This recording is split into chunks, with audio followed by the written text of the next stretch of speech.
Welcome to Chapter 6 AMSCO, the Constitution and the New Republic, from 1787 to 1800 on Alex Academy. Before we begin, make sure to subscribe and hit the bell to be notified of all the new videos. Thanks, it helps a lot. So by 1787, we know that the Articles of Confederation were really weak, and it couldn't enforce many laws. So as a result, delegates came together from the states, all except Rhode Island, and they decided to form a new law of the land, and this was known as the Constitution.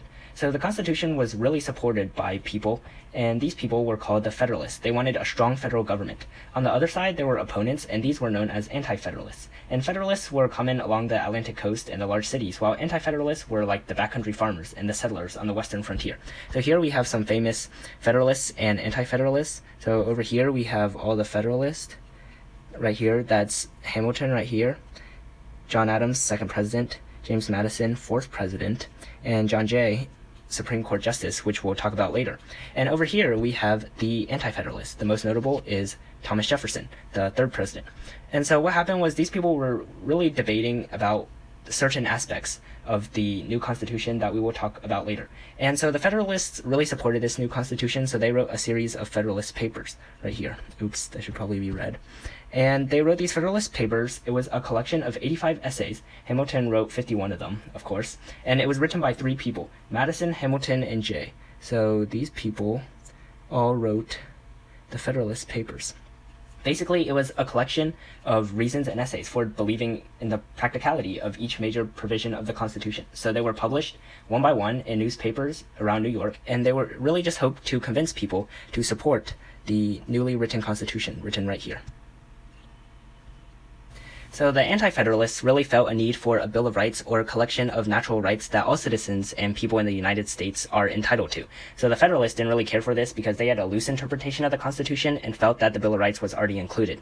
So what exactly did the Anti-Federalists want? They really wanted these 8 listed here, and they also wanted a 9th Amendment, which was that any rights not listed here does not mean that it doesn't exist. And right number 10 is that any power not designated by the Constitution or prohibited by the states goes to the states and is also up to interpretation by the people. So they really wanted these 10 rights because they thought that if the government had listed these, people would not infringe on them.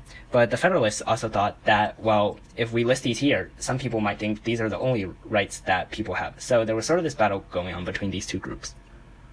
Also, there was a debate about representation, so like who should have power in the Congress or the legislative branch, and there were two main groups. One was the Virginia plan over here on the right, and one was the New Jersey plan over here on the left. So Madison proposed, James Madison that is, proposed the Virginia plan, and it favored the larger states. So basically it was saying the representatives should be determined by the population of a state. Well, the New Jersey plan really favored small states, so each state would end up only having one representative, or now as we have it, we have 2. So the New Jersey plan was really trying to be like the Articles of Confederation that had come before. So right after what happened was the Great Compromise. So the Great Compromise, or the Connecticut plan, was created by Roger Sherman, and basically it provided for a bicameral legislature. And it was called the Great Compromise because it combined both of these plans. So the upper house, the representatives, would be based on population. So this made the large states happy. In the lower house, the Senate would have equal representation. So like the small states would be happy. And then we still have this system today.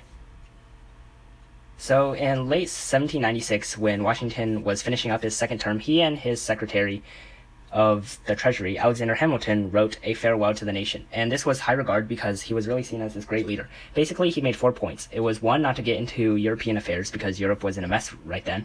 2, not to make permanent alliances, so don't be allied with any particular nation in foreign affairs. 3, not to form political parties because that's just bad for the country, although we see that this failed. And 4, not to fall into sectionalism, so don't get like divided between regions and states over small issues because that's going to make the country seem divided as a whole.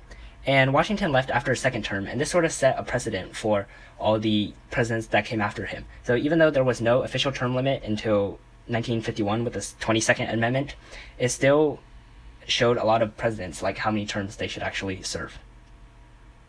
So Hamilton is one of the best known Federalists that we talk about, and he wanted to create this financial program. And it was really combined with federalism. So in this program, he wanted to, 1, pay off the national debt that the government had accrued during its wars before, and the federal government would take all this debt. And 2, he wanted to develop industries and collect adequate revenues by high tariffs on imported goods, so this would protect sort of like the manufacturers and farmers in this country. And 3, to create a national bank, as we see right here, this is the national bank, really the national treasury, to create a bank to deposit government funds and banknotes, so a stable currency would come from here as well. And because of this, the US currency could be stabilized and it could make trade a lot easier. So the merchants really liked this, and because it had high tariffs, and it also stabilized the currency, so it was good for their deal making. But of course, as we know, the Anti-Federalists, like Jefferson, really didn't like this because it thought it was way too much power going to the federal government. So federalism is really just a combination of national, state, and local powers. So the national government is on top. What powers that they don't have goes to the state, who works with the national government, and so on and so forth with the local government. So this is the pattern that we have today. It's called federalism. In 1793, George Washington issued a Proclamation of Neutrality, which basically claimed that the young nation of America was not strong enough to engage in a European war. So this was really the heat of the French Revolution at this time. So Washington was basically saying the US is not strong enough and it would not be wise to fight another war back in Europe. So this really set a precedent for all the presidents who came after to really be neutral. But it didn't always work out that way. Jefferson, personally, did not like this decision, and so he resigned from Washington's cabinet. Jefferson was, of course, the Secretary of State at the time.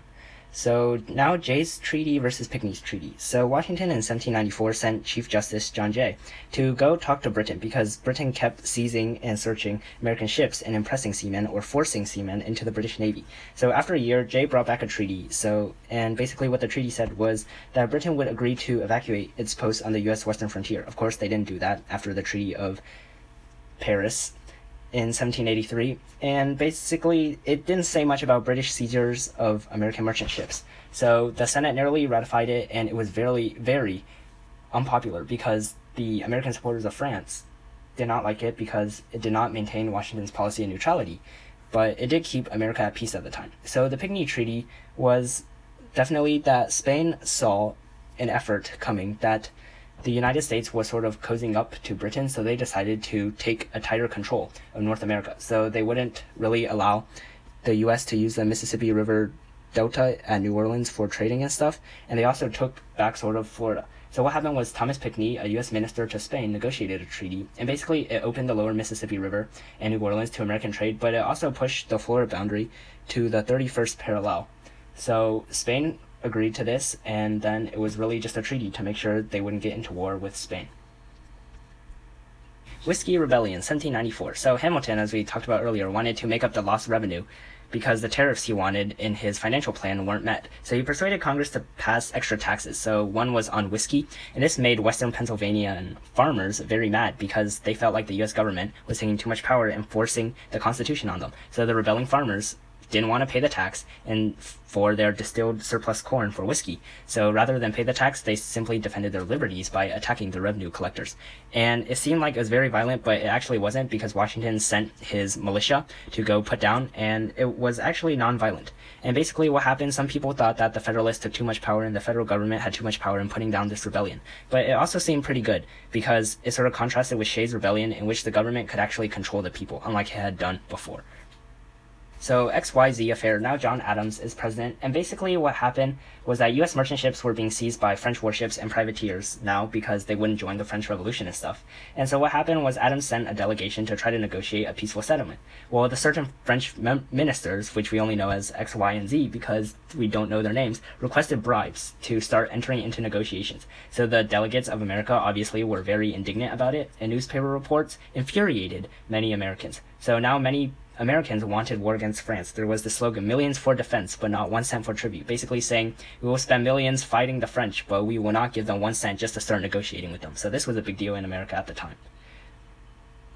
So as a result of this, the Federalists were gaining more power, and so they decided to sort of put down the other party, the Democratic Republicans, who were actually representing more of the immigrants. And they wanted to maintain more power in the Congress and executive branch, so they decided to pass the Naturalization Act, which means that if you wanted to become a citizen as an immigrant, you had to live in the U.S. 14 years instead of just 5. They also passed the Alien Acts, which said that the president can deport aliens considered dangerous and to detain enemy aliens in time of war, so like foreigners, not actual aliens from Mars. But most seriously, they passed the Sedition Act, which said that it was illegal for newspaper editors to criticize either the president or Congress and impose fines or imprisonment for editors who violated the law. Ultimately, this really looks like a violation of freedom of speech, the first Bill of Rights. So some states really didn't like this, and mostly the Democratic Republicans really got angered by this. And these two states were Kentucky and Virginia. So they passed nullifying resolutions in 1799, which basically said that they could nullify any act of the federal government that they didn't like. So they didn't like the Alien and Sedition Act, so they tried to nullify it. And this was led by particularly Thomas Jefferson, who wrote it in Kentucky, and then James Madison, who switched sides to the Anti-Federalists, who introduced it in Virginia. So this was a big deal because eventually we'll see this nullifying crisis come up again. Republican motherhood was basically this movement that was like growing roles of women before, during, and after the Revolutionary War. So basically it was like the first instance of feminism in the United States, and it really just promoted that a healthy family really consisted around the motherhood, and when women's roles increased, the family could be much better off. And from this, we also have Mercy Otis Warren, who was a political writer, and she resisted British infringements on colonial rights and liberties and urged other Americans to do so too. So she was really this radical woman at this time that was really anti-British. So by the end of Adams' first 4 years, he was really unpopular, and the Federalists were really unpopular because of the acts, of course, and then they were also preparing for a war against France, so that cost a lot of taxpayer money. So in response, there was Thomas Jefferson over here on the left, and he and his Democratic Republicans were really starting to gain a lot of popularity. And eventually the Federalists won, and there were two candidates who won. It was actually Thomas Jefferson and Aaron Burr, which we'll learn later. But basically, they were held in an electoral tie, so a special election in the House of Representatives, of course, as provided by the Constitution, allowed them to try to break the vote. And so, of course, Jefferson won, and he became the third president of the United States, defeating Aaron Burr, who was kind of salty about it, and he didn't like to be the vice president because he got second place. And so Democratic Republican lawmakers really took control, and the election of 1800 really turned out to be a pivotal point in American history.